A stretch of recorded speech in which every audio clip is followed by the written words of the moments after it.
ભરૂચ જિલ્લાના જંબુસર તાલુકાના સારોદ ગામ પાસે દબાણ દૂર કરવામાં આવતા થોડાક સમય માટે તંગદિલી ફેલાઈ ગઈ હતી।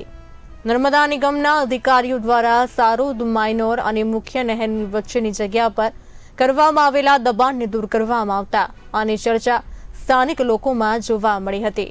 લેન્ડ ગ્રેબિંગ હેઠળ અરજી થતાની સાથે જ તંત્ર દોડતું થયું હતું। નર્મદા નિગમની જગ્યા પર ગેરકાયદેસર રીતે દબાણ કરી મત્સ્ય ઉદ્યોગનું તળાવ ઊભું કરતા આગળના ખેતરોમાં ભારે નુકસાન થયું હતું।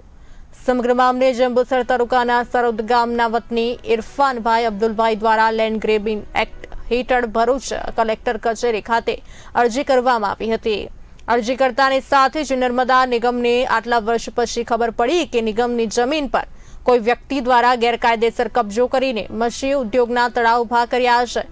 માહિતી મળ્યા બાદ આ કાર્યવાહી કરાઈ હતી।